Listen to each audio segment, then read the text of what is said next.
mais c'est un sacré coup de bol que ça marche. C'est un vrai miracle. Fascinant, n'est-ce pas? Le silicium. Silicium, on a tous du silicium. Probablement vous avez un silicium dans la main, ou si vous regardez cette émission, vous avez du silicium dans le dispositif où vous regardez cette émission. Le silicium, c'est à la base de l'électronique. C'est un matériau qu'on trouve partout, dans les ordinateurs, dans les téléphones, dans le stimulateur cardiaque, dans la voiture, dans les cartes de crédit, la puce. C'est à base de silicium. Il est pratiquement partout. Et comment ça se fait que l'électronique, c'est vraiment pas cher aujourd'hui? Les ordinateurs, ils ont une puissance incroyable et ça ne coûte pas énormément. C'est parce que, où est-ce qu'on trouve le silicium? Le silicium, il est hyper abondant sur la Terre. Vous savez où on le trouve? On le trouve dans le sable. Le sable, c'est du silicium, c'est de l'oxyde de silicium. Il faut enlever l'oxygène et puis le purifier, etc. Pas trop facile, mais c'est faisable. Imaginez-vous si l'électronique était faite à la base de matériaux hyper chers, comme par exemple le palladium ou le ruthénium. Des matériaux rares et très coûteux. Seulement les plus riches de la planète pourraient se permettre un ordinateur. C'est pas tout, il y a une autre propriété du silicium qui est fondamentale, c'est que le silicium solide flotte sur le liquide. Ça veut dire que la densité du solide est inférieure à celle du liquide, qui est la même que l'eau.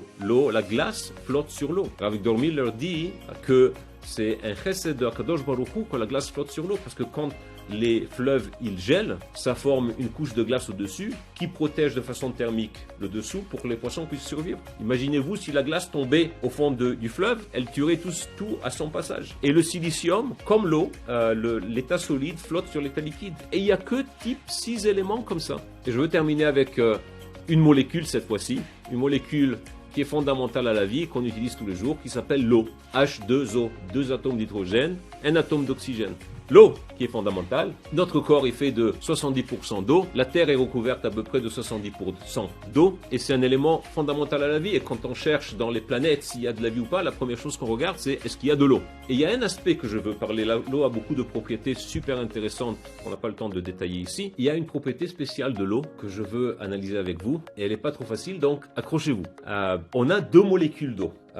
Ces 2 molécules d'eau, elles doivent être quand même un petit peu attachées pour qu'on ait l'eau à un niveau liquide à température ambiante. Et en fait, il y a un lien entre les 2 molécules, on appelle ça une liaison intermoléculaire, qui fait en sorte que l'hydrogène, qui est un peu positif, soit attiré par l'oxygène, qui est un peu négatif. Et donc, cette liaison électrostatique, qui est forte, mais pas trop, fait en sorte qu'on a l'eau à température ambiante liquide. Quand on regarde ce graphe, on voit que les éléments qui sont dans la même colonne que l'oxygène, on part du bas et on voit que H2TE, hydrogène et tellurium, ensemble, même type de molécule que l'eau, mais il y a un TE à la place de l'oxygène. Et on voit que la température d'ébullition est juste en dessous de 0. Par contre, on monte dans le tableau et on voit que au fur et à mesure qu'on monte, la température d'ébullition devient encore plus froide.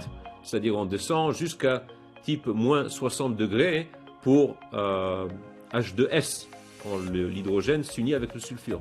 Et on s'attendrait que l'oxygène, qui est tout en haut, aurait dû avoir une température d'ébullition de type moins 80 degrés Celsius, alors qu'on voit qu'il a une température d'ébullition de 100 degrés. Et ça, c'est fondamental à la vie. Ça veut dire que l'eau est liquide à température ambiante. Comment ça se fait? Vous allez regarder dans le livre de chimie et vous allez voir que l'oxygène est très électronégatif, ce qui fait qu'il y a une liaison qu'on appelle liaison hydrogène, que l'hydrogène ne fait qu'avec type 3 atomes différents, l'un d'entre eux étant l'oxygène, mais c'est un sacré coup de bol que ça marche. C'est un vrai miracle que l'eau soit liquide à température ambiante. Pour conclure, j'ai trouvé quelque chose d'intéressant au niveau de la Kabbale. Rav Zalman Pinchas Horowitz avait compté les mots qui sont différents dans le Chumash, dans la Torah, et il a vu qu'il y a 1820 mots. Il avait aussi compté le nombre de fois que le nom de Hachem, Yudke